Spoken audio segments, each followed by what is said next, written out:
Haldi, mehdi, chuda, dal? What the beep is happening, yeah? Well, welcome back to Go Guzzle Gone, guys. I'm sure you have checked out the thumbnail and you have read the title of the video today.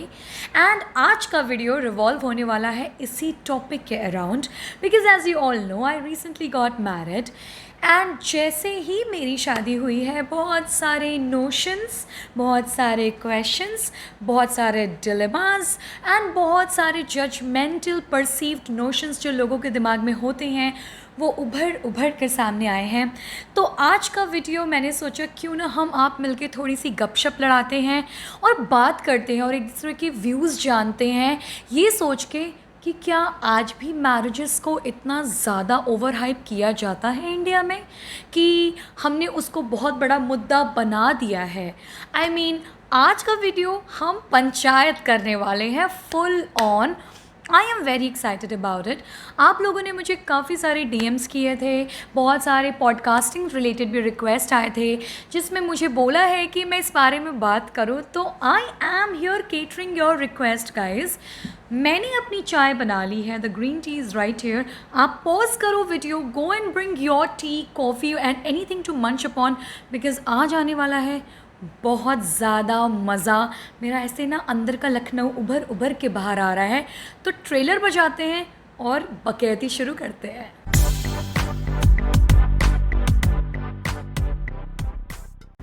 So before we dig down deep into this video, I really want to say this कि अगर आप मेरे subscriber हो और अगर आपने मेरे videos को देखा हुआ है, आप मुझे देखते हो, जानते हो, पहचानते हो डिजिटल मीडिया के थ्रू, तो आई एम श्योर कि आप मेरे वीडियो को कहीं ना कहीं रिलेटेबल ज़रूर पाते होगे, इसीलिए आपने मुझे सब्सक्राइब किया है, right. This is like a normal notion why we subscribe to our YouTubers और Instagrammers because we find them relatable. So आज का टॉपिक जो हम बात करने वाले हैं, I am pretty sure you will relate to it. और अगर आप रिलेट नहीं भी कर पाते हो तो प्लीज़ आप कमेंट सेक्शन पे मुझे ज़रूर बताना and then maybe we can agree to disagree on certain topics. तो यहाँ पे सबके इंडिपेंडेंट ओपिनियंस हैं and we just gonna have fun with the marriage in India, how it is being displayed in the society, and yeah, let's get deep down to it, but step by step. तो पहले हम बात करते हैं what is marriage, like when we say we are married, what do we mean by it? At least मेरे हिसाब से marriage is just like a process of living life when you find somebody really compatible to you and you feel that you can have a partnership with that person throughout your life and you can be happy together, and yeah, for me that is marriage. And if you have love and respect for each other then definitely it's an add-on point. But सबसे important चीज़ है compatibility and how loyal you guys are to each other. Process क्यों बोला है मैंने marriage को, मतलब जैसे कि मैंने बचपन से, आई एम इंडियन, तो मैंने बचपन से सुना हुआ है कि शादी के बाद ऐसा होता है, शादी के बाद लाइफ चेंज हो जाती है, शादी के बाद बहुत कुछ झाम ताम हो जाता है। तो हम बचपन से ये सब सुनते हुए बड़े होते हैं, है ना, स्पेशली लड़की की लाइफ चेंज हो जाती है, all that you know. But मेरे लिए देखो, लोग बहुत कुछ बोलते हैं, हम सबका मुंह जाकर तो नहीं बंद कर सकते या सबको जाकर तो नहीं सिखा सकते, बट हम खुद को सिखा सकते हैं कि ऐसा कुछ भी, जितना हवा बनाया हुआ है इस चीज़ का, ऐसा कुछ भी नहीं होता है। आई एम नॉट सेइंग कि किसी के साथ भी कुछ नहीं होता, एटलीस्ट मेरे साथ तो ऐसा कुछ भी नहीं हुआ है। बिकॉज वॉट इज़ मैरिज, सी जैसे हम बचपन से होते हैं तो हमें ना पेरेंट्स बताते हैं या सोसाइटी वाले बताते हैं कि आपका बोर्ड आएगा, बोर्ड के नंबर मैटर करते हैं, बाकी कोई नंबर मैटर नहीं करता। 10th का बोर्ड हो जाता है, फिर 12th का बोर्ड मैटर करता है, वो बहुत इंपॉर्टेंट है। फिर 12th का बोर्ड होने के बाद भाई चलो तो मेहनत करके उसके बाद ग्रेजुएशन, उसके बिना तो काम ही नहीं होगा। टिपिकल नोशन यही है ना। तो जैसे कि हम एक प्रोसेस ऑफ लाइफ जीते हैं कि बोर्ड देते हैं, फिर उसके बाद 12th का बोर्ड देते हैं, ग्रेजुएशन होती है, जॉब लगती है, similarly I feel marriage is just an execution of a normal phenomena. I mean बहुत सारे ऐसे भी लोग हैं जो बोर्ड्स शायद बाय चॉइस नहीं देते हैं या ग्रेजुएट बाय चॉइस नहीं होते हैं, या बहुत सारी चीज़ें लाइफ में जो और लोग कर रहे होते हैं वो नहीं कर रहे होते हैं। and which is okay. I mean, if you do not believe into the institution of marriage, it's okay just to be with somebody or maybe just be happy alone because the objective is happiness. अब हम जब India की बात करते हैं तो India we are very culturally diverse and rich. हमारे यहाँ हर तरह के लोग हैं, हर तरह की कल्चर्स हैं बिकॉज़ हम इतने डाइवर्स हैं. इस वजह से मैरिजेस को थोड़ा सा बढ़ा चढ़ा के रिप्रेजेंट करते हैं. बट जब हम ये करते हैं तो हम ये भूल जाते हैं कि बहुत सारे ऐसे भी लोग होंगे जो इन चीज़ों में बिलीव नहीं करते हैं. इस चीज़ का ध्यान रखना हमें बहुत इम्पॉर्टेंट है. तो आई फील जब आप बड़े हो रहे हो, लाइक जब आप किसी की सुनते हो या कुछ चीज़ देखते हो जो आपको इम्पैक्ट कर रही है, आप अपने नोशंस मैरिजेस को लेकर खुद बनाओ कि आपके लिए ये है कि नहीं है. And you know like don't over think over it because ऐसे बहुत ज़्यादा आई थिंक प्रेशर लेके चीज़ें करने से ना कुछ गलती ज़रूर हो जाती. वो कहते हैं ना, जल्दी का काम शैतान का काम. Take your time. And when we talk about age, let me get on to that. Age, seriously मतलब कौन हैं ये लोग, कहाँ से आते हैं, कौन डिसाइड करेगा what is the right age for you to get married. मतलब age is just a number.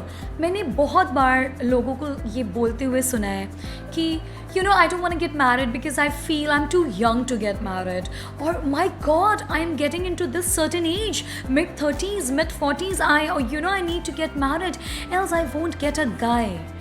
I mean, which era are we living in, guys? हम कौन सी दुनिया की बात कर रहे हैं? मुझे कौन बताएगा कि मेरी मेच्योरिटी लेवल क्या है? Obviously, you have to introspect. You have to think about yourself. Probably in the age of 18, you can behave like a person in age of 30.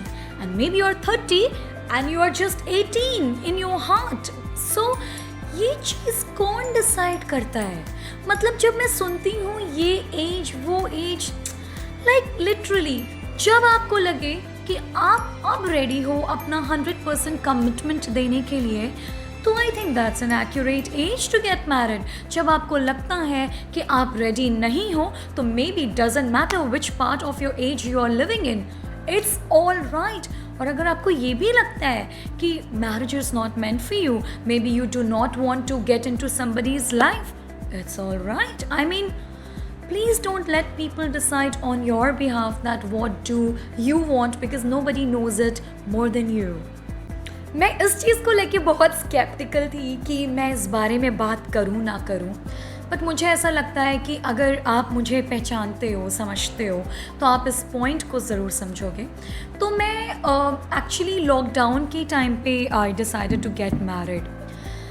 मैंने इस दौरान बहुत सारे लोगों को ये बोलते हुए सुना या ऐसा अजम्पशंस मैंने ऑब्ज़र्व किया कि यार मतलब गर्मी में शादी नहीं करनी या ठंडी में शादी नहीं करनी, कोरोना में शादी नहीं करनी, लॉकडाउन में शादी नहीं करनी. तो मुझे ये समझ में नहीं आता है कि हम शादी क्या है, मतलब व्हाट इज़ शादी. मेरी शादी लॉकडाउन में हुई है, वो भी बिल्कुल पीक में. हमने गैदरिंग्स फॉलो की, everything we followed like everything legally and officially. फिर भी मुझे ऐसा लगता है मेरे को अपनी शादी से कोई रिग्रेट नहीं है. Literally I had all my loved ones around me, people who I have really bonded with in my life.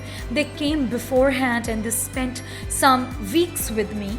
और इतना मज़ा किया है हमने इतना ज़्यादा इन्जॉय किया है, चाहे वो मेरे कज़न्स हो, मेरी फैमिली हो. We prepare dance, we did everything. तो शादी क्या है? It's a celebration, right? हम सेलिब्रेट कर रहे हैं कि दो लोग एक साथ अपनी लाइफ को स्पेंड करने के लिए आ रहे हैं. व्हेन आई से सेलिब्रेशन, उसमें भी दो चीज़ें हैं. मेरे लिए सेलिब्रेशन है to be happy, to dance, to have fun. कई लोगों के लिए सेलिब्रेशन होता है टू, मतलब उनके लिए सेलिब्रेशन एग्जिस्ट ही नहीं करता. They spend most of their life in materialistic stuff. मतलब वो उस रिचुअल को एंजॉय नहीं कर पाते क्योंकि वो उनकी मटीरियलिस्टिक बॉर्डर्स में इतने ज़्यादा एंगेज हो जाते हैं कि ये नहीं आया, वो नहीं आया, अरे वो नहीं आई, अरे फलाना नहीं आए. हम उस प्रेजेंट को जीना भूल जाते हैं. मैंने अपनी शादी में एक एक मोमेंट को एंजॉय किया है, मतलब नॉट इवन मतलब Bachelorette, I had my people in it, like कुछ भी करो, इट मेरे घर के छत पे हुई, आई had fun, sangeet, I had fun, like everything. और जब मैं मंडप में बैठी थी, बिकॉज मैं बहुत ज़्यादा स्पिरिचुअल हूँ, मैं चीज़ों को पढ़ती हूँ, मैंने एक एक मंत्र पे फोकस किया, मैंने फेरे के एक एक, वो क्या बोलते हैं उसको, जब आप एक कस्में लेते हो ना, वो एक एक चीज़ को एंजॉय किया। और मैंने इसके पहले कभी भी ऐसा लोगों को देखा नहीं है उन चीज़ों में इंडल्ज होते हुए, क्योंकि लोग इतना बिज़ी रहते हैं दूसरी चीज़ों में, अपने आप को अटेंशन देना भूल जाते हैं कि शादी is a lifetime event, it is meant to be celebrated with people you are in love with, your family members are important, और blessings of God is important। तो मैं हमेशा यही कहूँगी, सेलिब्रेशन पे अगर आप पैसे लगाते हो, आप इन्वेस्ट करते हो, सेलिब्रेशन किसी भी लेवल का हो सकता है गाइज, उसकी कोई लेवल नहीं है, बट अगेन अगर आप उस चीज़ को सेलिब्रेशन में इन्वेस्ट करो या मज़े के लिए उस लाइफ के मोमेंट को जीने के लिए इन्वेस्ट करो, तो I feel it's totally worth and it's पैसा वसूल एक्सपीरियंस। मैं जो ये वाली बात करने वाली हूँ, प्लीज़ गाइज यार मुझे इस चीज़ पे समझने की कोशिश करना। सी, वेडिंग आउटफिट्स, राइट, बहुत ज़्यादा तगड़ा मतलब इन्वेस्टमेंट इन्वॉल्व होता है। I won't even call it investment, because investment आपको एक टाइम के बाद रिटर्न देता है, but outfits, wedding outfits are bit overrated in India. अब देखो गाइज, मैं आपको एक बात बताती हूँ, जिनके पास है वो आपकी मर्ज़ी है, आप उस चीज़ पे कितना इन्वेस्ट करना चाहते हो, बट मुझे ऐसा लगता है वो चीज़, मान लो आपने शादी में लहंगा पहना, ठीक है, उसके बाद आप वो लहंगे को कब पहनोगे? मे बी आपकी फैमिली में कहीं शादी है, अब हर शादी में तो आप वो नहीं पहनोगे। तो अगर मान लो आपने 3 लाख या 4 लाख का लहंगा लिया भी है, और मतलब आप उस पैसे को बहा रहे हो literally. Having said that, I do not mean कि आप अपने ऊपर खर्चे मत करो या आप अपने आप को पैम्पर मत करो, बट थोड़ा सा ब्रेनफुल होके, जैसे मैंने ऑब्जर्व किया है, see I have not attended like lot of weddings in like last 7 to 8 years, but मैंने जितना भी देखा हुआ था, इंडिया की बात कर रही हूँ मैं, बट मैंने जितना भी देखा है वो ब्राइडल मेकअप इतने एक्सपेंसिव हैं, देन ब्राइडल लहंगा इतने एक्सपेंसिव है, हर इवेंट का आउटफिट इतनी मतलब लोग एक्सपेंसिव लेते हैं। तो मैंने जब ये सारी चीज़ें डिसाइड की, ये मेरा पर्सनल ओपिनियन था और ये डिसीजन था कि मुझे इन सब चीज़ों में उस तरीके से स्पेंड नहीं करना है या जो लोग कन्वेंशनली इंडिया में स्पेंड करते हैं। तो आई एम नॉट सेइंग भाई कि praise my tale, I am just saying because I am very emotional when it comes to my family or when it comes to my beloved ones. मुझे अपनी mummy के लहंगे को represent करना था, to give her a memory of when she was bride and what she must have gone through. तो मैंने जो हल्दी का अपना आउटफिट रखा था वो मेरी मम्मी का ब्राइडल लहंगा है, and I just paired it up with beige color shirt and I did my makeup by myself, I did my hair by myself. मैं ये नहीं कह रही हूँ कि आप सब कुछ खुद करो, बट मैं बस ये कह रही हूँ मतलब जो आप कर सकते हो एटलीस्ट वो करो। अब थोड़ा बहुत बेसिक मेकअप तो सबको आता है, टिंटेड आई शैडोज़ लगाने सबको आते हैं, तो मैं बस ये कह रही हूँ ये जो छोटी छोटी चीज़ों में हम इंगेज होके रह जाते हैं ना, हम उस चीज़ का मज़ा नहीं ले पाते। इवन फॉर संगीत आई वोर a very like nominal range का आउटफिट, ब्राइडल लहंगा भी ऐसा कोई ओवर द टॉप नहीं था। मैं प्राइस कोट नहीं कर रही हूँ, बट मैं बस ये बताना चाह रही हूँ कि अगर आप खुश हो और अगर आप चीज़ों को कैरी करना जानते हो, तो आप इस तरीके के एक्सपेंस जो वन टाइम एक्सपेंस होते हैं, even if you are independent और you dependent on anybody, doesn't matter, पैसा तो पैसा है ना, why to get into all this इतना ज़्यादा कि वो किसी और के लिए बर्डन बन जाए। प्रॉबेबली वो बंदा या बंदी आपसे शेयर ना करे कि वो उसके लिए बर्डनसम हो रहा है, बिकॉज कौन ही बोलेगा, it's your wedding, you know. But I think few things we are mature enough to realise it by ourselves कि क्या चीज़ वर्थ है और क्या चीज़ वर्थ नहीं है.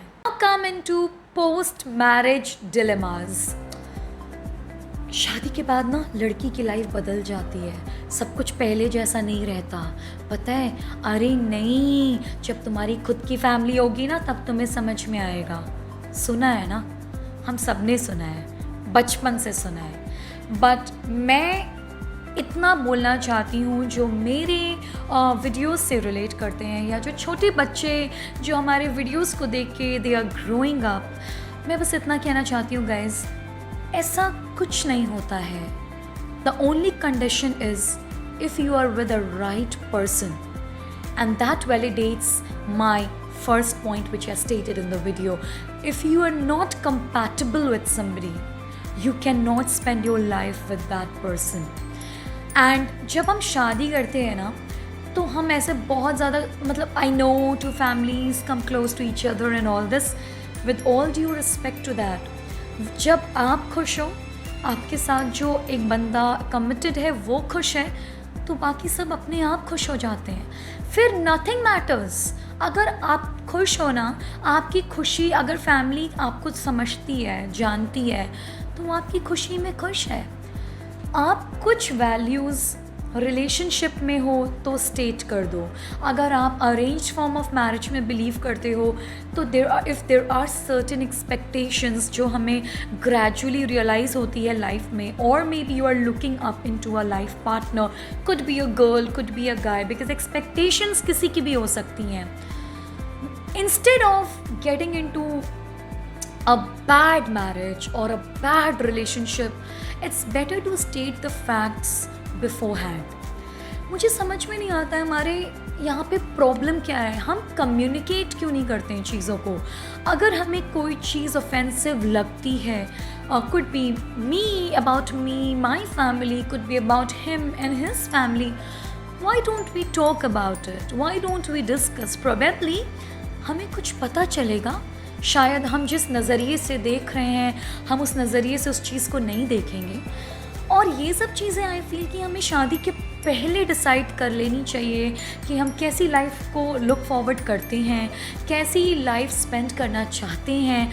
What are my career objectives, what are my plans in my life, what are the things I am okay with, what are the things I am not okay with. And बहुत important है कि ज़रूरी नहीं है कि every discussion has to turn into an argument. You can also agree to disagree. Probably I like red, you don't like red, but we can agree that red is a beautiful color. Or maybe red is a color which is impressive. You know what I mean. हमें उस चीज़ का हवा नहीं बनाना चाहिए.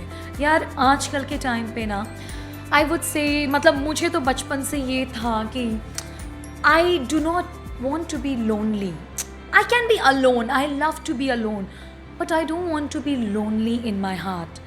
मैं बहुत time से बाहर रहती हूँ और मुझे हमेशा I looked up to somebody who can give me a great compatible partnership, जिसके साथ मैं लाइफ को enjoy कर पाऊँ. अगर मैं पागल हूँ तो वो और ज़्यादा पागल हो. अगर मैं डांस कर रही हूँ और मैं नागिन बन रही हूँ तो वो सपेरा बने. You know what I mean? Like join into my madness. And I feel if we start to understand these small things about marriages और हम इन छोटी छोटी खुशियों को सेलिब्रेट करने लग जाएंगे, हमेशा उस फ्रेंडशिप को इंटैक्ट रखेंगे अपने मैरिजेस में या रिलेशनशिप बॉन्ड में.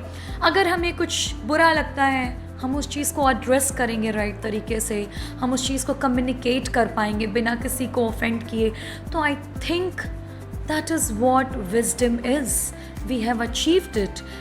And I am not saying guys कि आपका यही ओपिनियन होगा हर चीज़ों को लेके. Probably you can have a different opinion, but मुझे ऐसा लगा कि जो छोटे बच्चे हैं या जो यंगस्टर्स हैं जिनको लगता है कि लाइफ चेंज हो जाती है और बहुत सारी चीज़ें उसमें कंपाइल हो जाती हैं, तो just take it easy guys. You have a long way through. I mean live your life to the fullest. Enjoy करो.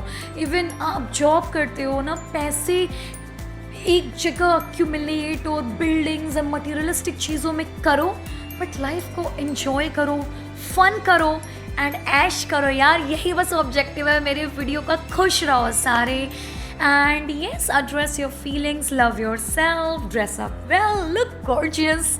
And I hope you guys did enjoy this video guys. एक छोटी सी कोशिश थी बस ये शेयर करने की. Please just normalize everything. It's nothing big deal in life if you know how to handle it. And I'm having a great life. Even I was not married then also, even when I'm married then also, and I'm sure even looking forward further on. अगर आपको मेरे opinions लगते हैं कि सही हैं या सही या गलत नहीं भी, अगर आपको लगता है कि मैं सही गाइड कर सकती हूँ, मेरे वीडियोस और लोगों तक पहुँचने चाहिए, तो प्लीज़ आप लाइक करो, शेयर करो, सब्सक्राइब करो. मुझे बहुत हेल्प मिलेगी. मैं मेहनत करती हूँ और मेहनत हमेशा करती रहूँगी, क्योंकि अच्छी चीज़ करके आगे बढ़ना थोड़ा डिफ़िकल्ट है हमारे यहाँ पे. बट कुछ भी ऐसी न्यूसेंस करके वायरल हो जाना बहुत आसान है. वो मुझे नहीं करना है, because I don't run away from hard work. Lots of love to you all. I am enjoying my chai. I hope you also had a great time. थोड़ा सा बैड थ्रोट है, but just I know you all love me unconditionally. Lots of love. Go Ghazal gone. चाओ. हस्ता ला vista.